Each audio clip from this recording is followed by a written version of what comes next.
the industry standard is a GDD, or a game design document, right? Which is, in simple words, it's a Bible. Any game will have a GDD. Any large game will have a GDD, and the game designers write it so that, see, a large game typically takes 2 to 3 years, Hmm. right? And over that course, many people join the team and leave the team, and you can't be, and the whole Bible grows like fairly large, right? Like currently Mayan agrees Bible is well over 250 pages, right?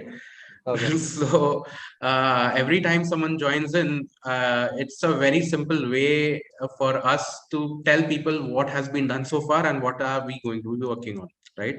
So GDDs are what is used in larger projects, but I've seen so many indie studios and indie teams, one-to-man teams, right, where Hmm. the GDD is right over here, right? Because there's a programmer and there is a designer, or maybe there's just two programmers who are doing it, right? And in that case, I have more often than not seen that GDDs actually slow things down, because now you're spending half your time documenting things, right?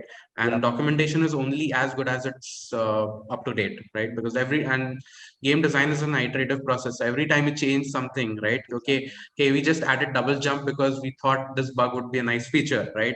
And there you go. It was there, but it's now not. It's not reflecting in the GDD, right? And it can confuse a lot of people. So documentation is one of the most core things that a game designer does.